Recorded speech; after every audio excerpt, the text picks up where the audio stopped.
We are live. If you watch this video to the end, you will have a complete understanding of what happens when A, the Fed screws up, B, what happens when Wall Street all gets bearish all at the same time.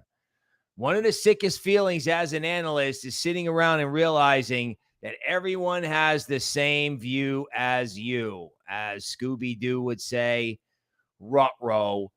We will take that information, we'll put it together for some charts, we'll laugh at the negativity, laugh at myself, and most importantly, you'll get a key lesson of how an analyst could be wrong and then the process of potentially turning himself around to be neutral or just embrace the rocket ship.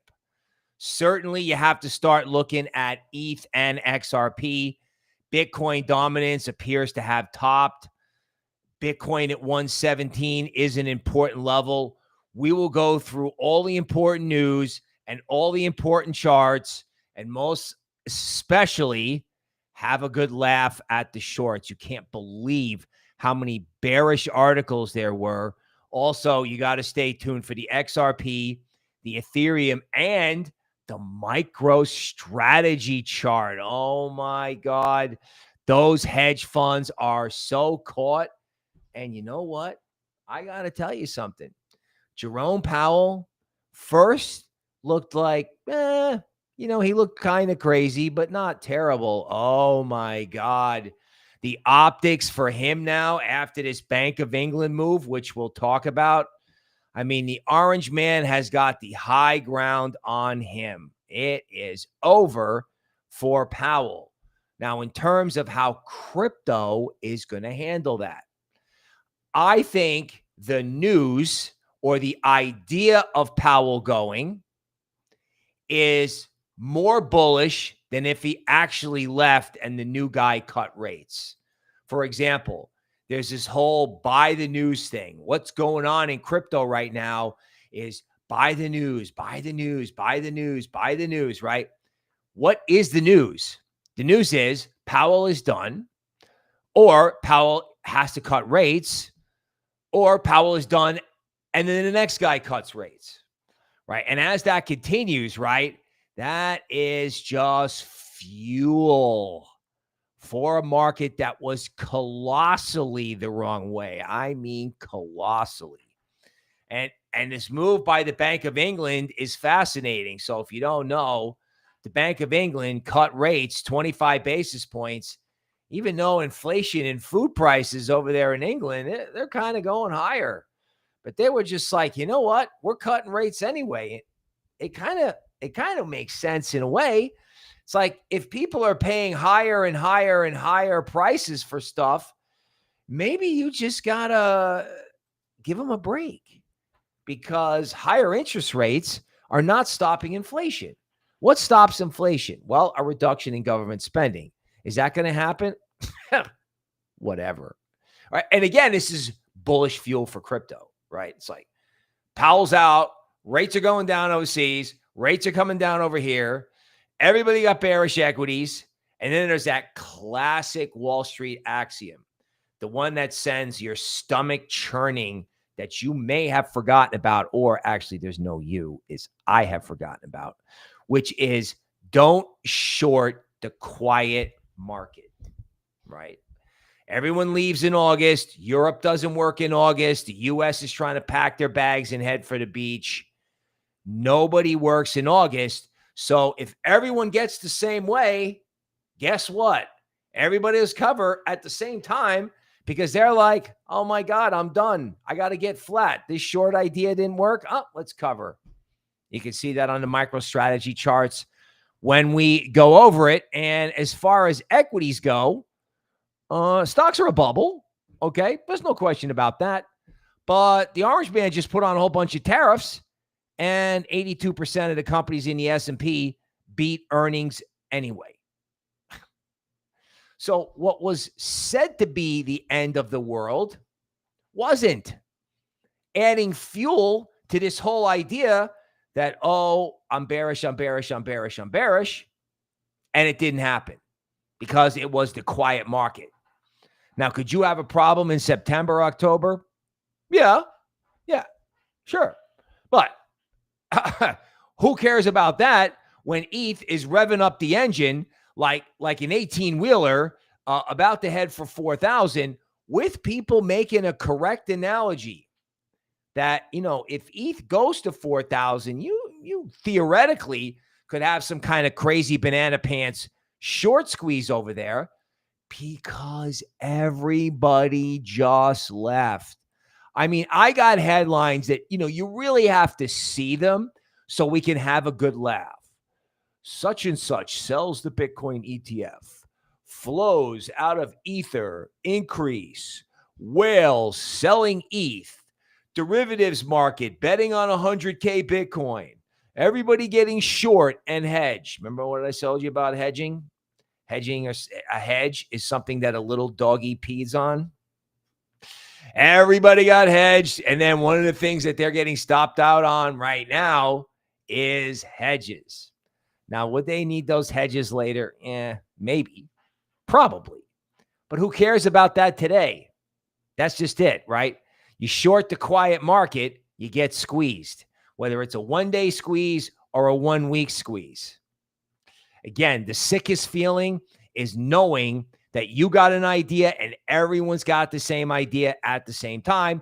Meanwhile, crypto traders had no intention of getting out. Now, that said, this could be a huge opportunity to clean out your altcoin closet. In other words, if you have stuff that you don't believe in or, isn't performing on this squeeze, maybe it's time to exit that portfolio or those coins, right? Stuff that you believe in obviously is probably doing great today, which gives you any cushion if there's a problem later. But if something's not performing, these type of days are the days to say adios, right? It's not bearish. It's just common sense portfolio management, right? Because common sense would have led you to the conclusion that this was not going down, mainly because Bitcoin managed to recover above a key level at 116. If that holds, what's the problem? And this thing with Powell, oh my God, he is a disaster. I got a tweet in here somewhere about what's going on in the Dallas housing market. Some statistic like there's more houses on the market now than over like multiple years combined because nobody can sell. And we've talked about this. The housing market is locked. It's not functioning. In other words, you can put your house up for sale, but literally there's no bid. Now, sometimes traders say that, oh, there's no bid because it's going down. No. It's not going down. There's no bid. There's no buyer. It's like, oh, yeah, I got a whole bunch of money because I was long NVIDIA. That's the only buyer. Or BlackRock or Vanguard, worse yet, right? Paying cash, for all the houses. But even in that case, BlackRock's like, yeah, we'll get to buy it lower because, rates are too high. Gen Z is underemployed. So are millennials. So who's the buyer? Especially with rates where they are right now. Oh, that's crazy. That's crazy, right? The housing market has to function. So whatever they got to do to cut rates, or more importantly, Uncle Sugar may have to cut spending, but they got to do something, right? They got to do something to get that market going. Now, what's that something going to do for crypto? Because that's what you're undoubtedly asking yourself. Well, Bill, it's a great lecture about housing, but what is this going to do for crypto? Well, what it's going to do is it's going to blow out the shorts. In other words, even if the market goes down, even if stocks are a problem, even if it's a bubble, blah, blah, blah, blah, blah, blah, you can't get a down move until you get all the shorts out. They did it in equities, and I'm sitting here going, oh, my God, right? They fooled everybody again. They fooled everybody in stocks, and they just got squeeze to the point where they said, oh, I'm in. Then they probably got short again, and who knows? It could happen another time. Meanwhile, in crypto, theoretically, this could be the sequel. right? I mean, does this go beyond today? I don't know. But what is happening today? I mean, what happens when ETH takes out 4,000? Can you imagine in the newspaper or the headlines, right? Everyone's short. ETH takes out 4,000. I mean, is there going to be one short left if ETH goes to 4,200? No. Absolutely not.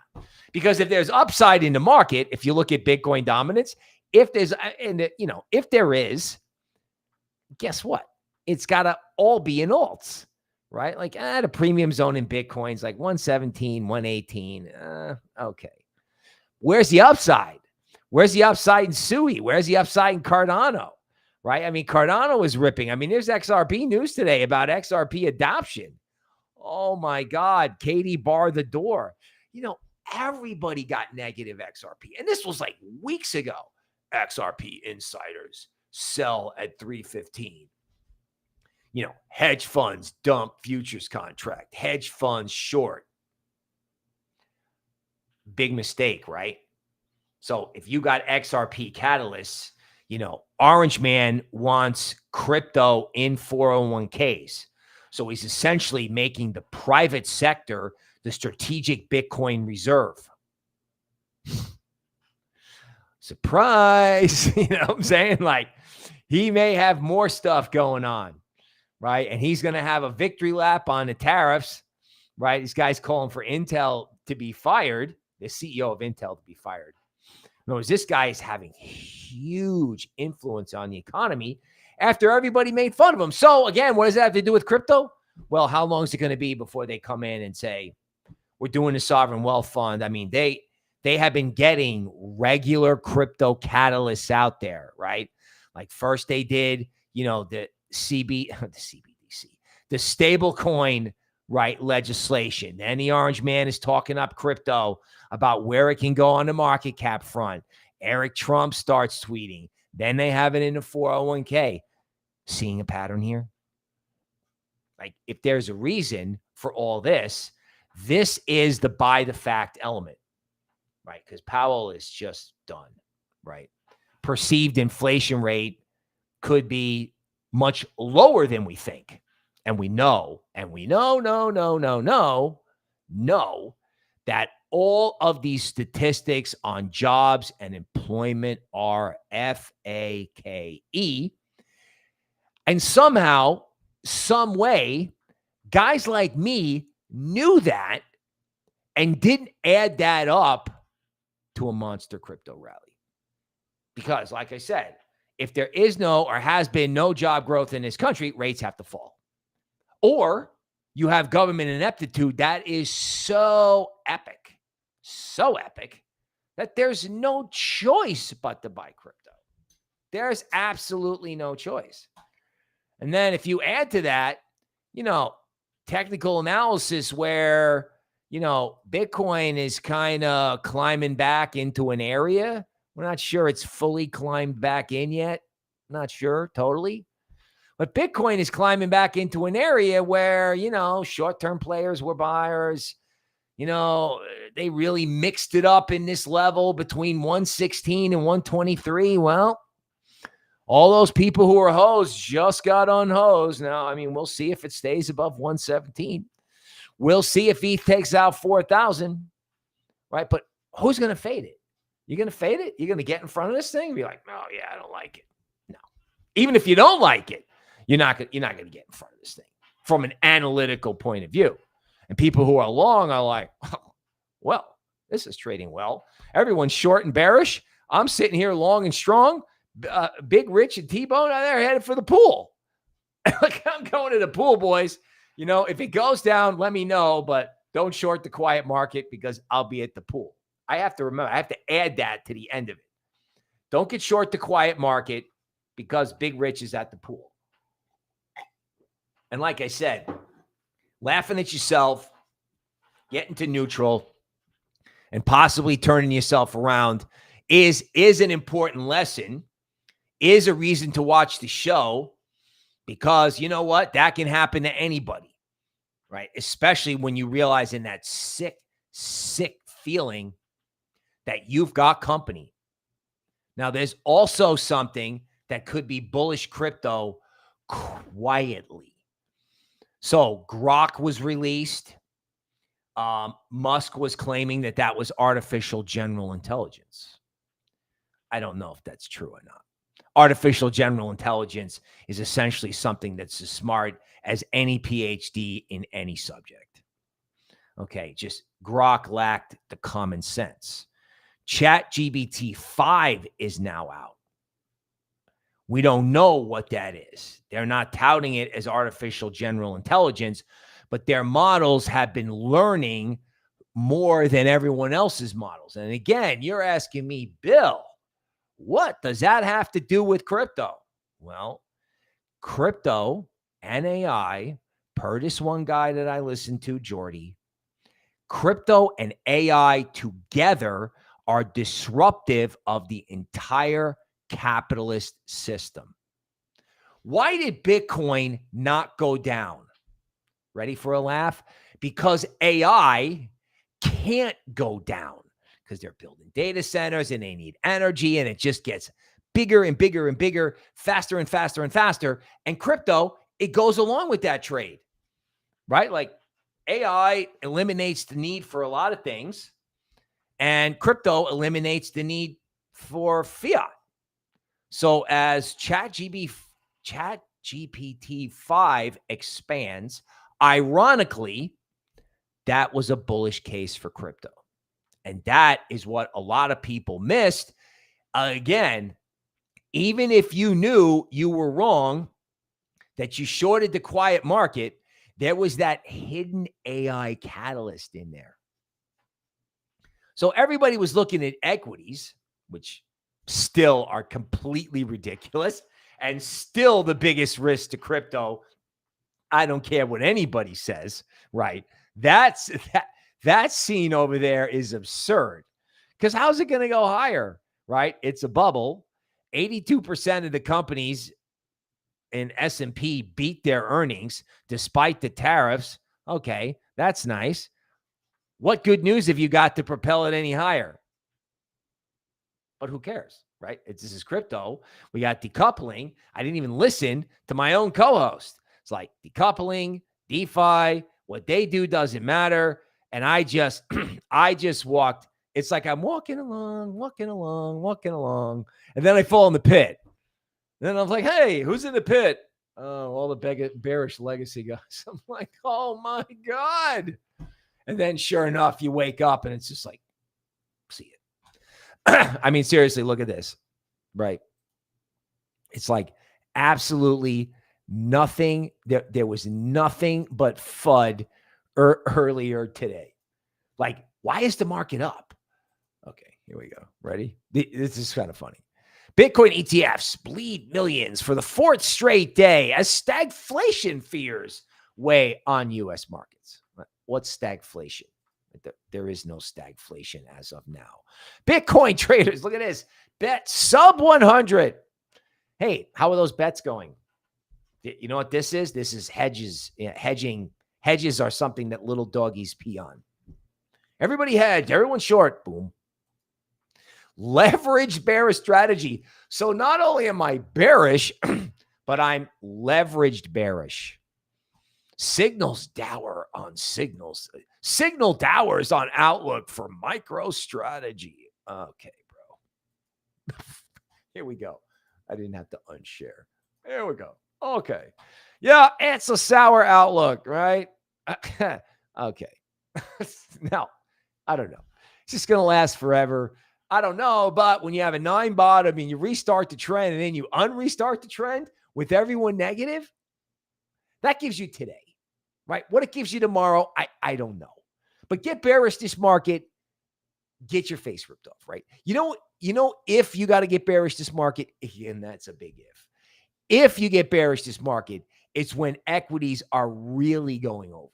Like, when is it a problem for crypto? When stocks are down 10%, right? Then you have to go, okay, which is why, even though I'm slowly turning the battleship around, you got to clean out the altcoin closet. You know what I'm saying? Like, if stuff's not performing or you bought a bunch of garbage,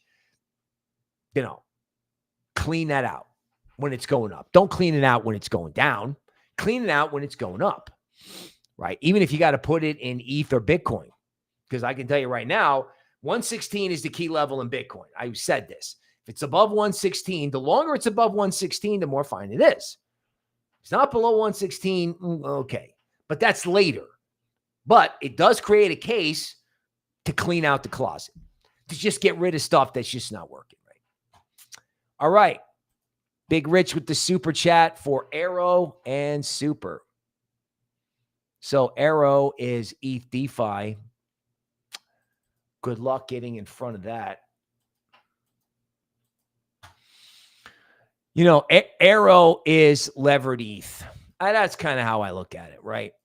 And, you know, one thing about Aero that's truly unbelievable is that in some cases, this range has narrowed, right? The LuxAlgo bands. Not so here. Nope. Matter of fact, they took out the bottom of this like pennant thing. Makes you think, oh, yeah, it's not so good. Yep. And then there's that old R word. There's the reclaim. So they took out the bottom, and unless ETH reverses, and again, why would ETH reverse? Like Novogratz said this, and I'm going to get the super, but everyone was like, oh, it's a quadruple top in ETH. And Novogratz from Galaxy comes on the tape and goes, homie, I've been trading longer than you've been alive, and there is no such thing as a quadruple top. There is no such thing, right? They're knocking on heaven's door right here, right? Premium zone in ETH is at 48.50. They take this out.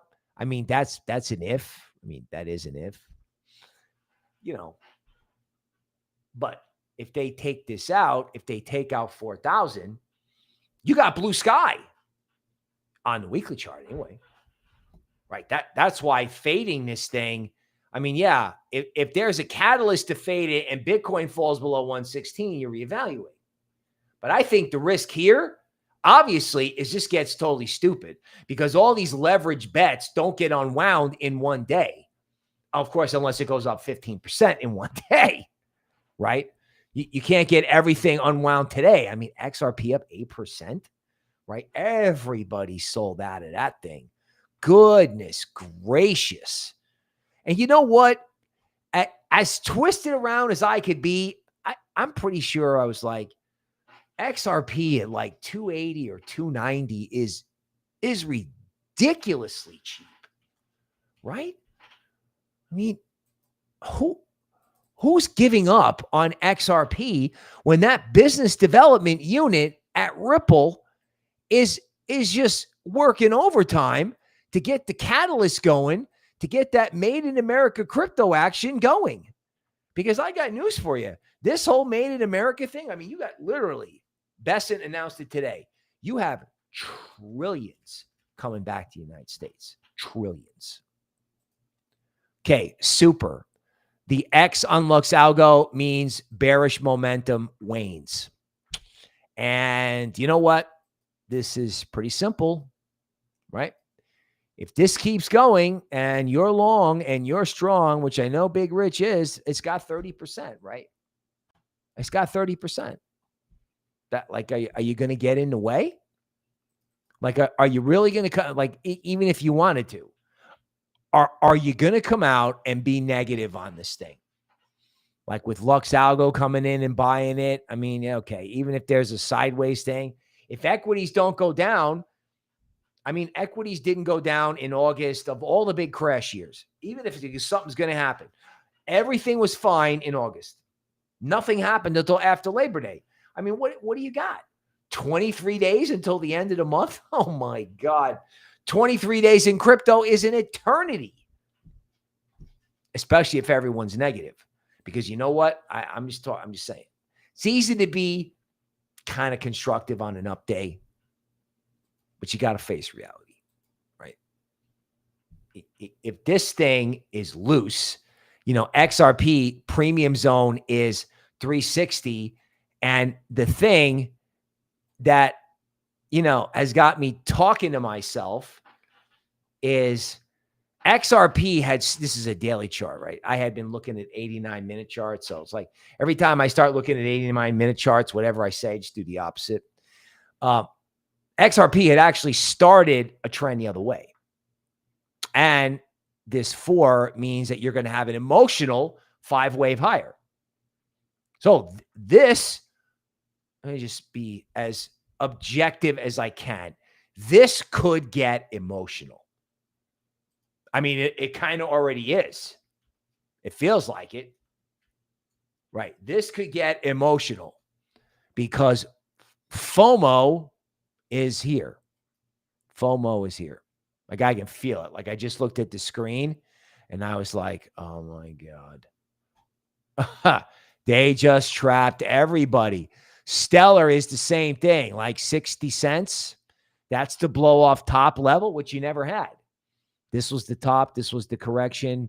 This is the 5-wave top. You never had a blow off top in most of these coins, particularly the made in America coins. You didn't have it.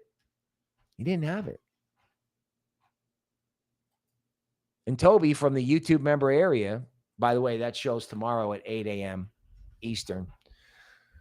You know, stellar, right? And a lot of coins are like this.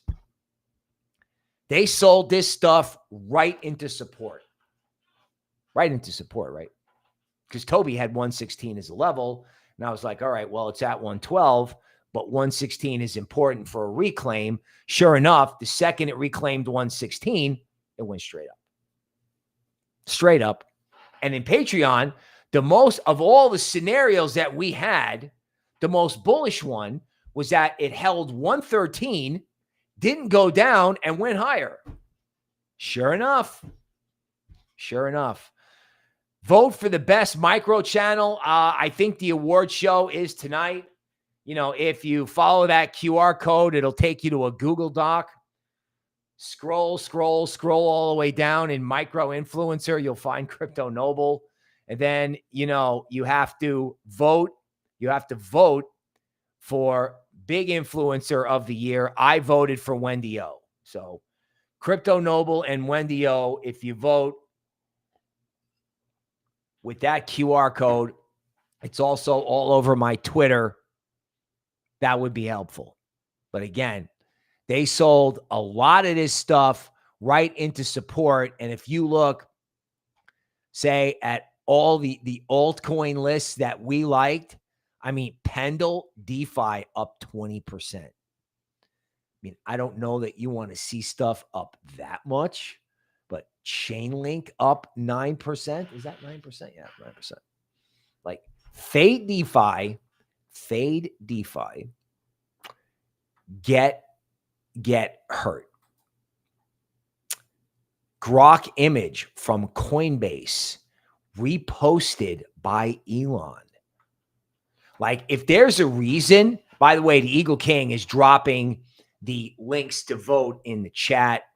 Any assistance you could provide me with there would be appreciated. So a Grok image for Coinbase retweeted by Elon. Like even if it stops today and doesn't go up anymore, who's going to get in front of this? Who's going to say, "Oh, yeah, I'm shorting it now. Yeah, I'm bearish." You know, if it's up 10 or 20%, that might not be a bad idea, but where's the bearish catalyst in the quiet market? Not going to happen. Okay, Glassnode noted that Bitcoin funding rates went down from the euphoric highs. In other words, what they did is they worked off the overbought condition quietly, right? Don't short the quiet market. This market unwound excesses by basically going sideways with 1 or 2 heaves, right? And even,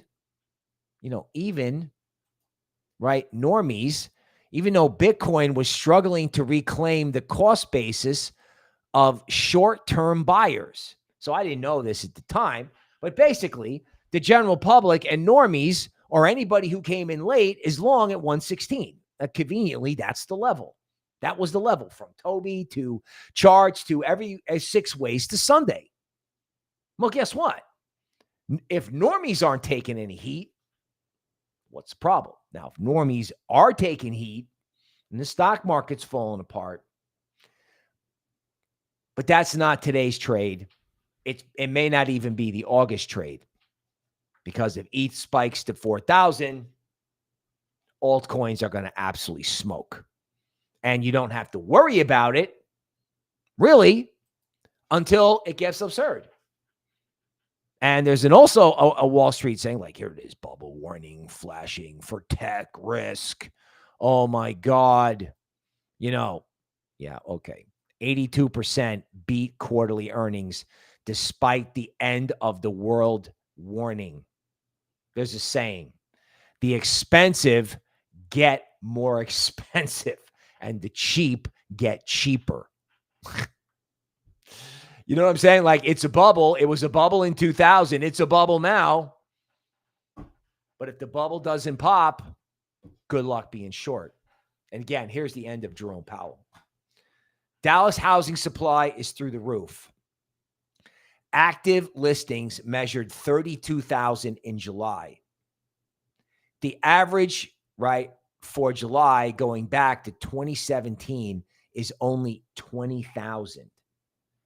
So, I mean, you have the housing supply in Dallas, 30 to 40% higher. And the one magazine that got it right, what happens if ETH rips like Solana? Like, Solana braces for a decline, which, that may not be smart. But no one is asking. Like, back when ETH was at 14, everyone's asking what happens if it goes to 0. When it's at 3,800, smart people are looking at ETH and going, oh my God, what happens if this thing breaks out? Like, I'm just telling you right now, jokes aside about being offside, nobody is ready for an explosion through 4,000 in ETH. You can tell by the price action. I mean, if everything's up 10%, no one's ready, right? No one is ready. So free loyalty badges going out today. So you're going to get your own emoji. Okay, so 23 says, Bill, the XRP case is over now.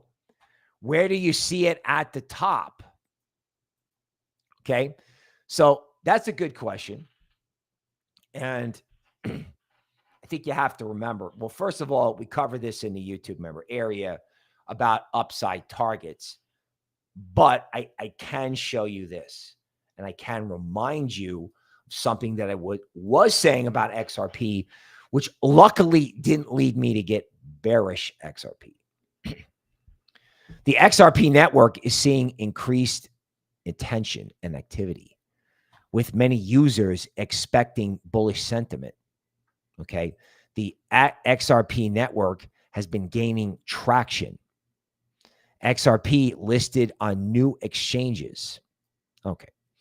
Now, of course, there always has to be an XRP news of the day, because no matter what, on YouTube, the XRP army is always looking for XRP news. The big reason to not fade XRP is that Ripple, not XRP, Ripple is a massive takeover candidate. In other words, XRP, Ripple tried to pay $5 billion for Circle. Circle was like, get out of my face. The valuation of that at the high was $60 billion once it IPO'd. That didn't stay there, but still. If somebody lets Ripple IPO in a theoretical bull market now, Q4 next year, what is that going to be worth, right? What happens to XRP if some giant Silicon Valley player, right, comes in and goes, oh yeah, we got to have crypto. Like AI and crypto go together. So right now they're massively FOMOing into anything AI, data centers, talent, there is no price too high. What happens if someone takes over Ripple? This is a question you have to ask yourself. It's like, there are things you can point to that are bearish. There are things that you can point to that are a bubble. But if you get in front of something like that, right? Like you have to, as an analyst, you kind of have to own what you missed, right? You have to say, okay, nobody ever wants to admit that you're wrong, right? But getting in front of XRP when somebody just sold it, their own people were bearish, right? Their own people were bearish, okay? It's like the internal XRP people sold at 3, and the XRP army is being sold news analysis of XRP going to 1,000. Now, I do not think XRP is going to 1,000, but one other thing that, you have to realize that I forgot, okay, was XRP to 1,000 by 2030. That's what that article was. Thank you for the Eagle King for the correction, right? All right. So I forgot what I was going to say about XRP. You absolutely do not want to get in front of anything that's a takeover target. You don't. And frankly, we have a strategy in the YouTube member area from the prior podcast that I almost told you, but I didn't because I'm going to get smacked with the leather bottom goddess sandal, right? You go to the morning meeting, you're like, oh, let's get bare. And it's a blah, blah, blah. The goddess sandal comes off and I get whacked. Everyone's like, hey, Bill, how come your glasses are crooked? Well, that's why, right? Don't get smacked by that because that's why you're in the YouTube member area, right? Because even when I was like, I don't know about this, the worst case scenario, which was the most bullish scenario, wound up being right. Right. And, Toby tells you that she's from 2050 and that, crypto is absolutely necessary. But what I remembered, we had something in there about whether we thought crypto stocks versus crypto, which was better. You're going to have to tune in to find out because I'm sure we're going to go over it again tomorrow at 8 a.m. Eastern time. Big show. Again, Michigan State pension funds, triple Bitcoin ETF exposure. Pension funds buying, hedge funds selling and shorting. In the history of markets, I can tell you how that has turned out every single time, right? The pension funds, the insurance companies, the guys that buy and never sell, they win. And today is, even if today is it and it goes into a range or it goes back down, look, that is the example.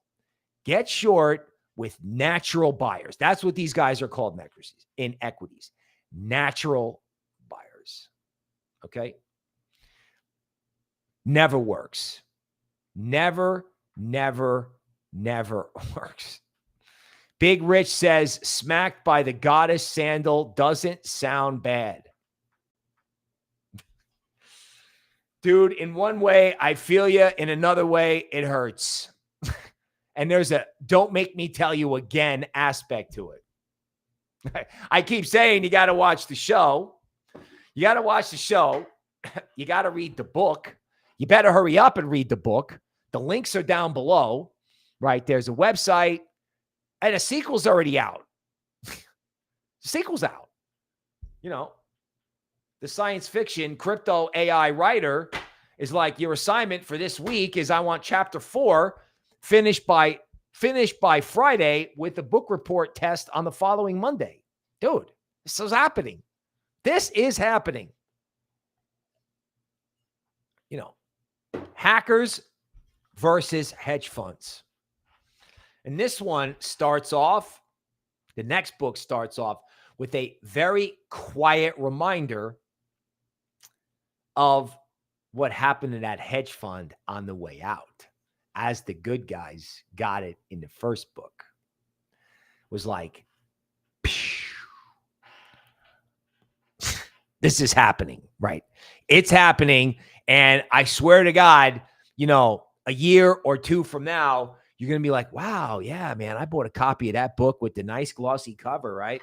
I got like the first edition, man. I bought it before everyone else bought it. I joined the YouTube member area. I joined the Spartans of Patreon before everyone else did, because everyone else will show up, right? I mean, you know, you have to remember something. We're podcasting twice a week in a way where, you know, it's very digestible. It's digestible, right? I mean, this, like, I may not be as big as other influencers because the ex-Goldman thing leaks into the podcast, because I watch other people's podcasts and, you know, all these huge guys. And they're like, oh, you know, let me tell you about the hot cryptos that I have. And they read you the top 10 from the market cap chart. This is digestible because it's a conversation. You can listen to it in the car, and you can get good altcoin ideas because we do AMA and we pick it right on the stream. And we're looking for the next 100x. We're looking for the small coins that are going to do well, right? That's why I'm like, dump the garbage. Like the Millennium Falcon, dump the garbage before you go to light speed. Okay. Wolf Riot Star says, buy high, sell low. Now, I just got done doing that, bro. I'm not doing that again. I'm not. No matter what this market does. I'm like, you got bearish? Some guy on Twitter. This is when I knew I was hosed. Like, I knew I was hosed. Some guy goes, who watches the show regularly, goes, Bill's negative. It's really going up now. And I was like, oh my God, this guy is so right. He's so right. So right. But I mean, you got to laugh at yourself because look, one of the things you have to learn in this market is how to be wrong or how to be offsides or how to get stopped out. I mean, even if this thing goes up, you know, kind of analytically stops me out and goes back down again. You got to learn how to handle these things, because what are you going to do? Bury your head in the sand? Go, oh, boo-hoo? No. You know, this is like movie. I don't know. It was a movie about the SEALs, right? Marcus Luttrell was the main character. And two SEALs are fighting, you know, bad guys. And one guy takes a round in the base of his skull, and he's sitting there next to his friend, and he goes, I think I just took one in the base of my skull. It's like, oh. And this guy next to him goes, hey, there you go again, living in the past. All right, people, let's welcome who's here. We have Bizan, a member. Michael, he voted for Bill. I appreciate that. Jess, Big Rich, DNT Saver, all members. Thank you. Big Rich with the super chat. No pain, no gain. That's right. Right as rain. Wolf Riot Star, greatest, more XRP cover, Bill. Yep. Right on, bro. Right on. You know, XRP fading it just doesn't make sense. I mean, even if it underperforms, it's a takeover target. Excuse me. It's a takeover target. And you have to remember these things. And if you know what I know about certain things, you don't fade takeover targets. Your Bass Hertz, XJ, what's up? Tony Rizzo, DNT Savers, Jess, Bizan, Bob M, Big Rich, Pugav, Gimme. Right on, man. Right on. Jesse, what's up? Mitchell Carroll, DNT Saver, Wolf Riot Star, Tony Rizzo. Welcome to the show. Okay, people. The banana zone for today, it's the banana zone for today. What it is in September, we don't know. But we have an example that you should put in your trading manual. Don't short the quiet market. Whatever happens later, happens later. But if ETH goes through 4,000, wow. Remember, ETH was going to zero at 1,400. Now, if ETH goes through 4,000, all the people that hated it at 1,400 will undoubtedly come in and go, oh, I love it now. I didn't, at 1,400, it was nuclear radioactive, but at 4,200, it's clearly a buy because it's going to 15,000. You know, and that was like a little excessive. Yeah, until it breaks out. All right. That's the market update for today. We will see you tomorrow.